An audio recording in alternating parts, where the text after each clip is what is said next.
Hallelujah, good morning. सुबह हो चुके हैं, उठ गए हैं। मैं यकीन करता हूं कि आपने अपना पर्सनल प्रेयर कर लिया होगा और वचन सुनने के लिए तैयार हैं। अगर आप विदेश से जुड़ रहे हैं तो शायद दोपहर, शाम या फिर रात का समय हो। समय चाहे जो भी हो, सोशल मीडिया के द्वारा जुड़कर प्रभु के वचन पर मनन करने का जो मौका प्रभु ने हम सबों को दिया है, उसके लिए प्रभु का धन्यवाद। आइए आज के मनन को शुरू करने से पहले हम प्रार्थना में अपने सरों को झुकाएं। पवित्र पिता परमेश्वर, आपका धन्यवाद। प्रभु, कई लोग आज के इस दिन को नहीं देख पाए, लेकिन आपने हमें यह नया दिन दिखाया। हम आपके शुक्रगुजार हैं। आपकी महिमा के लिए जीवन बिताने का अनुग्रह हम में से प्रत्येक को दें। प्रार्थना यीशु के नाम से मांगते हैं, आमीन। प्रभु की महिमा हो। क्या आप लोग सब ठीक हैं? कल अगर अच्छे थे तो आज भी अच्छे होंगे, आज अच्छे हैं तो जरूरी नहीं कि कल भी अच्छे होंगे। आने वाले कल में क्या होने वाला है हमें इसका इल्म नहीं है, लेकिन क्या आप जानते हैं हमारा पूरा जीवन काल परमेश्वर के हाथों में है। केवल आने वाले कल ही नहीं, पूरे जीवन काल में क्या होने वाला है प्रभु जानते हैं। किन्हें पता है? आपके सृष्टिकर्ता परमेश्वर, जिन्होंने आपके लिए अपने प्राणों को क्रूस पर दिया, उन्हें आपका कल पता है। जिस दिन आप इस बात की गहराई को समझ पाएंगे, उस दिन से आप डरना छोड़ देंगे, घबराना बिल्कुल छोड़ देंगे। हर बात मेरे लिए भलाई ही को उत्पन्न करेगी जिस दिन से आप इस बात पर विश्वास करने लगेंगे।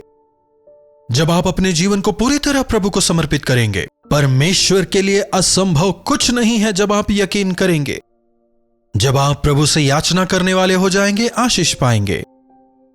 जिनके पास यह विश्वास नहीं है, प्रभु नहीं है, वे आशाहीन हैं। बिना प्रभु के जीने वालों के पास कोई आशा नहीं है। कल क्या होने वाला है, वे कल के बारे में नहीं जानते। उनके लिए स्थिति भ्रामिक है।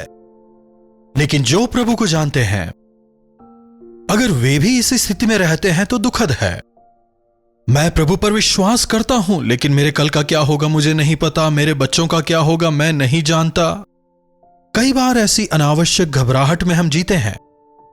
देखिए, बीते हुए कल को लेकर पछताने का कोई लाभ नहीं, आने वाले कल को लेकर भी घबराने का कोई भी लाभ नहीं है। बीता हुआ कल दोबारा नहीं आने वाला।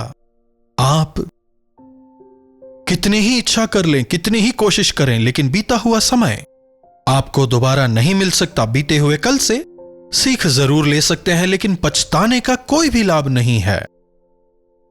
साधारणतः हम उसके बारे में सोच सोच कर रोते रहते हैं। जो हो गया उसे सोचकर दुखी हो जाते हैं। ये क्यों हुआ, ये कैसे हुआ सोचकर। अनेक लोग आज इस प्रकार से बाधित होकर जीवन बिता रहे हैं। अगर आप भी ऐसी स्थिति में हैं, थक हार गए हैं। कल हमने सुना था ना थकावट के बारे में, हताशा के बारे में, निराशा के बारे में। जीवन में अगर हम निराशा भरी स्थिति में हैं, ऐसी स्थिति में जहां संघर्ष नहीं हो पा रहा, अगर हम प्रभु के सामने अपनी विनती रखें, प्रभु हमें शांति देंगे। एक वचन की ओर आपके ध्यान को लाना चाहूंगा। यिर्मयाह की पुस्तक, उसका 31वां अध्याय 16वीं आयत से पढ़ रहा हूं। यहोवा यूं कहते हैं, रोने पीटने से और आंसू बहाने से रुक जा। रोने पीटने से रुक जाओ, आंसू बहाने से रुक जाओ। जब हम आंसू बहा रहे होते हैं, जब हम दुखी होते हैं, अगर कोई हमारे कंधे पर हाथ रखकर निराश मत हो कहे तो हमें और अधिक रोना आता है। धड़ धड़ कर आंसू बहने लगते हैं, लेकिन साथ ही साथ दिल के अंदर एक अजीब सी शांति भी पनपती है कि नहीं?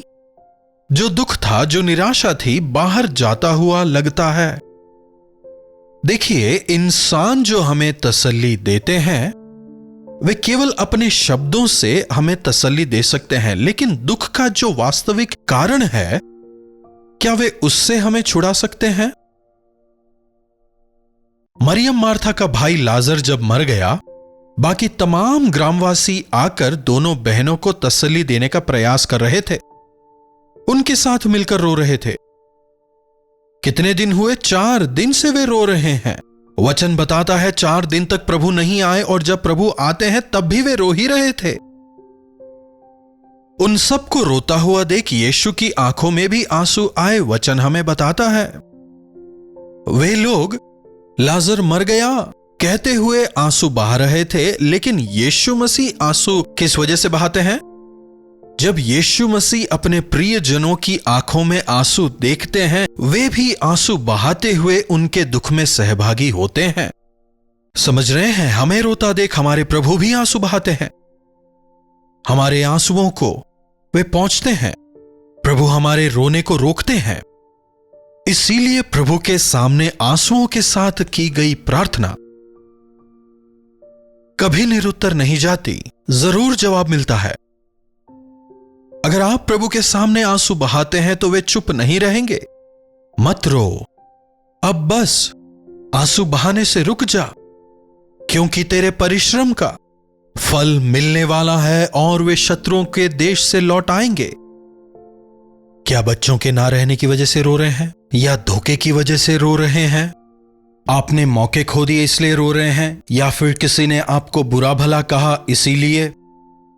आप जिस भी विषय को लेकर रो रहे हैं, मत रोइए। प्रभु कहते हैं मत रो, मैं उसे ठीक करूंगा। सब लोगों के साथ मिलकर प्रभु यीशु भी रोए। साथ ही साथ लोगों से पूछते हैं लाजर को कहां रखा, कब्र कहां है? वहां जाकर लाजर से कहते हैं लाजर बाहर निकल। 4 दिन से लाजर की लाश कब्र में थी, सड़ चुकी है, लेकिन अब बाहर आती है। उसे देखकर तमाम लोग भौचक्के रह जाते हैं, चकित हो जाते हैं। अब वो बहनें जिनका भाई 4 दिन पहले मर चुका था, उसी मरे हुए भाई को कब्र से बाहर आता देख क्या रोएंगे? जरा सोच के देखिए, वे बहनें, वे लोग कितने अधिक खुश हुए होंगे। जब कोई रोता है, लोगों का आकर उन्हें दिलासा देना साधारण बात है। उनकी सहानुभूति की वजह से रोने वाले को थोड़ी तसल्ली जरूर मिलती है, लेकिन जो खो चुके उसे वापस नहीं पा सकते। जिस चीज के खोने की वजह से वे रो रहे हैं, सांत्वना देने वाले उसे वापस नहीं ला सकते। लेकिन प्रभु जब कहते हैं तुम मत रो, मतलब वे ना केवल आपके आंसुओं को पोंछेंगे, लेकिन आपके रोने के कारण को भी दूर करेंगे। हालेलुया! कितने महान प्रभु हैं हमारे। छोटे बच्चे जब रोते हैं, उन्हें एक चॉकलेट दीजिए, वे चुप हो जाते हैं, लेकिन कल दोबारा से रोते हैं। कुछ बच्चे थोड़ी देर बाद ही रोना शुरू कर देते हैं, क्योंकि उन्हें और चॉकलेट्स चाहिए। जब प्रभु मत रो कहते हैं, मतलब मैं तेरे आंसुओं को, तेरे श्राप को दूर करूंगा। तो जिस कारण की वजह से रो रहा है, उस दुख को मैं दूर करूंगा। यहां देखिए 17वीं आयत क्या कहता है, अंत में तेरी आशा पूरी होगी। अब तू मत रो, जो हो चुका उसे लेकर मत रो, जो हो रहा है उसे लेकर चिंतित ना हो, जो होने वाला है उसे लेकर भी उदास ना हो। कितने महान प्रभु! आज कल और युगानुयुग एक समान रहने वाले हैं हमारे प्रभु। जो तूने खोया मैं उसे दोबारा दूंगा, प्रभु कहते हैं। तेरे साथ रहकर मैं तुझे चलाऊंगा, प्रभु कहते हैं। मैं तुझे कभी नहीं छोड़ूंगा और तेरे साथ निरंतर बना रहूंगा, प्रभु वायदा करते हैं। अंत में तेरी आशा जरूर पूरी होगी। यहोवा की यही वाणी है, तेरे वंश के लोग अपने देश में लौट आएंगे। आने वाले दिनों में तू भलाई को देखेगा, उन बुराइयों से मैं तुझे मुक्त करूंगा। केवल तुझे ही नहीं, तेरे वंश को भी मैं आशीषित करूंगा। तेरे वंश के लोगों को दोबारा उनके घर पहुंचाऊंगा, मैं उन्हें आशीषित करूंगा। कितने महान प्रभु हमारे लिए हैं। हमारे परिश्रम बच्चों के लिए ही तो है। हमसे अच्छी परवरिश उनकी हो, बेहतर स्थान में वे पहुंचे।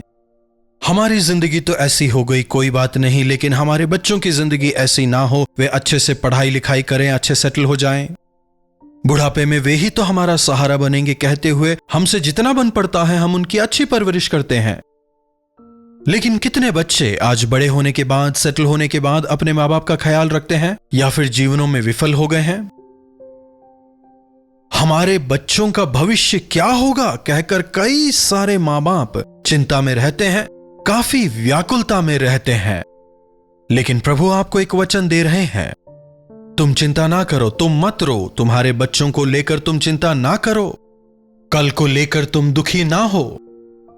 तुम्हारे बच्चे भलाई के दिन देखेंगे। तुम्हारे बच्चे अपने देश लौटेंगे, दोबारा अपने देश लौटेंगे। प्रभु यीशु पर यकीन करें, अपनी समस्याओं को उन्हें बताएं, बच्चों के प्रति चिंता को उनके सामने रखें, नौकरी की चिंता को उन्हें बताएं, अपनी शारीरिक तकलीफ को उनके सामने रखें। मेरे शरीर में यह तकलीफ है, मेरा क्या होगा नहीं पता। डॉक्टर्स कहते हैं मुझे कैंसर है, मेरा क्या होगा नहीं पता। मेरे शरीर में यह दर्द है, डॉक्टर के पास जाने में भी डर लगता है। नहीं घबराएं, हमारे प्रभु भलाई ही को उत्पन्न करते हैं, बुराई को नहीं। यिर्मयाह की पुस्तक में ही यह वादा है। देखिए 29वें अध्याय की 11वीं आयत को, क्योंकि यहोवा की यह वाणी है कि जो कल्पनाएं मैं तुम्हारे विषय करता हूं उन्हें मैं जानता हूं, वे हानि की नहीं कुशल ही की हैं, और अंत में तुम्हारी आशा पूरी करूंगा। मैं तुम्हारे विषय जो कल्पनाएं करता हूं वे सभी तुम्हारे कल को लेकर मेरे जो उद्देश्य हैं, वे तमाम उद्देश्य, वे तमाम योजनाएं भलाई की हैं, तुम्हारे लिए कुशलता की हैं। तुम्हारे पास आशा है, तुम आशाहीन नहीं हो। आशान्वित रहने का मतलब एक लक्ष्य है। आप में से कईयों ने जरूर पीएफ के बारे में सुना होगा, प्रोविडेंट फंड, जहां बुढ़ापे में पेंशन मिलती है। मुझे पेंशन मिलेगी और उससे मैं अपना गुजारा चला लूंगा, कम से कम बुढ़ापे में पेंशन का सहारा तो रहेगा। कई लोग इसी आस में रहते हैं कि बुढ़ापे में उन्हें पेंशन का सहारा मिल जाएगा और वे चला लेंगे। लेकिन कई ऐसे लोग भी हैं जो विभिन्न कारणों की वजह से उस पेंशन को नहीं पा पाते। लेकिन हमारे प्रभु हमें एक गारंटी दे रहे हैं, भरोसा। वे कहते हैं कि जो कल्पनाएं मैं तुम्हारे विषय करता हूं उन्हें मैं जानता हूं, वे तुम्हारी हानि के लिए नहीं वरन कुशल ही की हैं। प्रभु किसी की हानि नहीं करते, बुराई नहीं करते, कष्ट नहीं देते। वचन हमें बताता है कि परमेश्वर दीन दुखियों पर अपनी नजर हमेशा बनाए रखते हैं। तो फिर मेरे जीवन में दुख क्यों है? तो फिर मेरे शरीर में यह बीमारी क्यों कर आई? मेरे जीवन में यह समस्याएं क्यों आई? अगर आप पूछें तो उसका उत्तर है आपके पाप। भलाई को आपसे दूर ले जाने वाले आपके पाप ही हैं। प्रभु का वचन हमें चेतावनी देता है, जब हम प्रभु के मार्गों में चलते हैं, जब हम प्रभु के वचन की सीमाओं में रहकर जीवन बिताते हैं, यह वायदे पूरे होते हैं। जब हम प्रभु को छोड़ देते हैं, जब हम प्रभु के वचन की सीमाओं को लांघ देते हैं, हम प्रभु की सुरक्षा खो देते हैं। इसीलिए प्रभु का वचन कहता है, जब तुम मुझे पुकारोगे, जब तुम मुझसे प्रार्थना करोगे, मैं तुम्हारी प्रार्थनाओं को पूरा करूंगा। जब तुम मुझे खोजोगे, जब तुम मुझे मन की गहराई से, सच्चाई से खोजोगे, तुम मुझे पाओगे। मैं अपने आप को तुम पर जाहिर करूंगा। हालेलुया। इसी अध्याय के 12वीं और 13वीं आयत में हम इस वचन को पाते हैं। एक बार और पढ़ते हैं। तब उस समय तुम मुझको पुकारोगे और आकर मुझसे प्रार्थना करोगे और मैं तुम्हारी सुनूंगा। तुम मुझे ढूंढोगे और पाओगे भी, क्योंकि तुम अपने संपूर्ण मन से मेरे पास आओगे। मैं तुम्हें मिलूंगा, यहोवा की यह वाणी है, और बंधुआई से लौटा ले आऊंगा।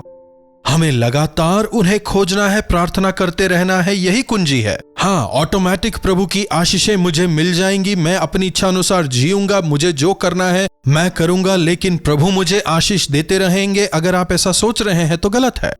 नहीं, जब आप सच्चाई से प्रभु के सामने आंसू बहाएंगे, वे आपके आंसुओं को पोंछेंगे, वे आपके प्रति अपनी योजनाओं को आपको बताएंगे। जब आप प्रार्थना में रहेंगे, प्रभु की योजनाओं को समझ पाएंगे, उनकी विधियों से आपका हृदय परिपूर्ण होगा। इसलिए आप अपने भय से, भविष्य की चिंताओं से मुक्त रहेंगे। इसीलिए हर रोज प्रभु के सानिध्य में समय बिताना आवश्यक है। तुम प्रार्थना करो और मैं तुम्हारे प्रार्थनाओं का जवाब दूंगा। एक दिन प्रार्थना कर रहे हैं, दूसरे दिन नहीं कर रहे, ऐसा नहीं चल सकता। हर रोज प्रार्थना करना है। प्रार्थना का मतलब परमेश्वर से वार्तालाप, परमेश्वर से संभाषण। ऐसा अनुग्रह प्रभु हम सबों को दे। प्रार्थना। प्रभु, दोबारा हम आपके सानिध्य में आते हैं। प्रभु, आज जो कोई व्याकुल है, अपने कल को लेकर चिंतित हैं, ऐसी स्थिति में है जहां पर अपनी व्यथा को वे किसी को नहीं बता सकते, ऐसे हर एक जन पर आपका अनुग्रह हो जाए। प्रभु, उन आंसुओं के, उन व्यथाओं के पीछे जो कारण हैं, आप उन कारणों को ठीक करने वाले प्रभु हैं। प्रभु, ना केवल आप हमें उन समस्याओं से छुड़ाते हैं, बल्कि हमारे भविष्य के लिए भी आपने भलाई की योजनाएं बनाई हैं। ना केवल हमारे लिए, बल्कि हमारी संतानों के लिए भी आपने योजना बनाई है। प्रभु, इस बात को जानकर समझकर आपके प्रति समर्पित होकर जीवन बिताने का अनुग्रह हमें दें। प्रार्थना यीशु के नाम से मांगते हैं, आमीन। अब पिता परमेश्वर का प्रेम, प्रभु यीशु मसीह का अनुग्रह और पवित्र आत्मा की सहभागिता हम में से प्रत्येक के साथ आज, कल और सर्वदा बनी रहे। आमीन। प्रभु की महिमा हो। अपने प्रार्थना विषयों को आप 9884907779 पर भेज सकते हैं। हम आपके लिए अवश्य प्रार्थना करेंगे। प्रभु आपको आशीष दें। कलवरी दर्शन, ये है प्रेम के दर्शन, यीशु प्रेम के दर्शन।